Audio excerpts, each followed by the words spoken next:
Everyone welcome back to my another blog. तो आज আমি তোমাদের সাথে শেয়ার করব হচ্ছে উদয়পুর মাতাবাড়ি ব্লগ। যারা যারা আমার চ্যানেলে নতুন আছো অবশ্যই লাইক কমেন্ট সাবস্ক্রাইব করে দেবে। তো আশা করছি তোমরা সবাই খুব ভালো আছো। আমি ভালো নেই কারণ ওয়েদারের কারণে আমার অবস্থা খুবই খারাপ। তোমরা সবাই সাবধানে থাকবে। নিবেশিল আজকে হচ্ছে আমরা এসেছি পুজো দেওয়ার জন্য, এখনো পুজো টুজো দিইনি। এই যে দেখো কত বড় লাইন। তো আমরা যেহেতু রবিবারে গিয়েছিলাম আর রবিবারে এত পরিমাণ ভিড় ছিল, মানে কি বলবো, তোমরা জাস্ট লাইনগুলো দেখো, কথা বলার মতো সাধ্য ছিল না। বা ভিডিও করেছি বাট আমি কোনো ভয়েস ওভার করে ভিডিও করতে পারিনি, এতটা পরিমাণ লাইন ছিল। তোমরা জাস্ট দেখো। আমরা এসেছিলাম হচ্ছে মাতাবাড়িতে আজ পুজো দিতে। তো আমরা অনেকটা লাইনে দাঁড়িয়েছি, এখন বাজে প্রায় 10:30 মতো বাজে। তো আমি আর বোনু এখানে বসে আছি কারণ প্রচুর রৌদ্র, আর রৌদ্র বলতে আজ হচ্ছে বৃষ্টি বৃষ্টি ওয়েদার। আর এই যে দেখো পুজোর লাইন, মানে কত বড় লাইন সেটা শুধু তোমরা দেখো।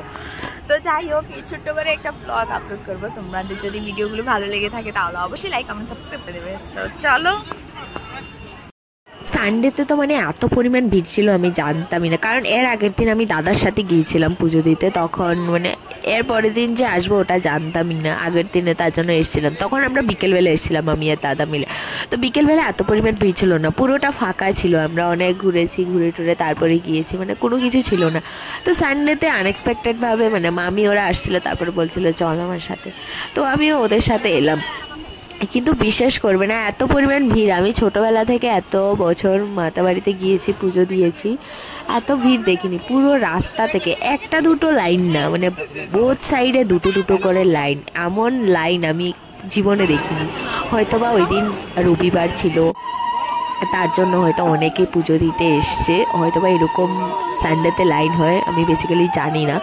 কারণ আমাদের বাড়িতে তো অনেক দূরে, আমরা মাঝে মাঝে যাই পুজো দেওয়ার জন্য।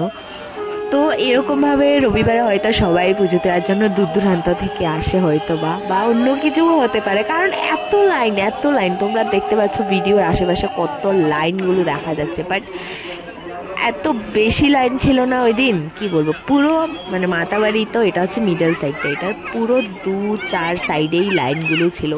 তো যাই হোক, 7টার সময় মানে 8টার সময় লাইন দিয়েছি, 8টার সময় লাইন দিয়ে 12টার সময় পুজো করেছি। তো 12টার সময় পুজো টুজো করে ওখান থেকে দাদুরা ওই যে মানে ভোগের প্রসাদ ওখানের জন্য টিকিটও কেটেছে। তারপরে এখানে পুজো টুজো দিয়ে ওইখানে আবার গিয়ে লাইন ধরতে হয়েছে, মানে কি বলবো।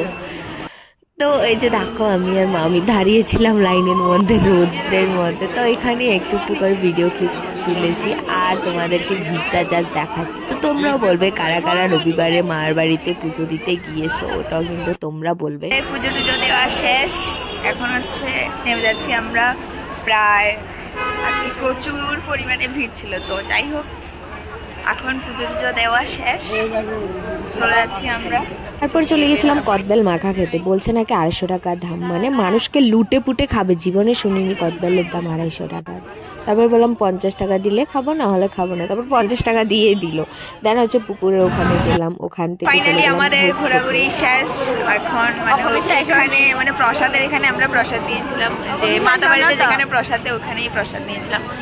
আর এখানে হচ্ছে প্রসাদের বিল, মানে কত টাকা করে টিকিট, 100 টাকা করে।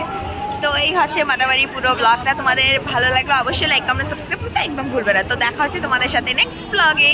তো এই পুরো মাতাবাড়ির ব্লগটা আমি ছোট ছোট করে আপলোড করেছি, কারণ এত ভিড় আর এত গরম, এই গরমে এত ব্লগ করা মানে পসিবল হয়নি। তো যাই হোক, ছোট ছোট যতটুকু করেছি ততটুকু করেছি। So tata, see you soon for next blog.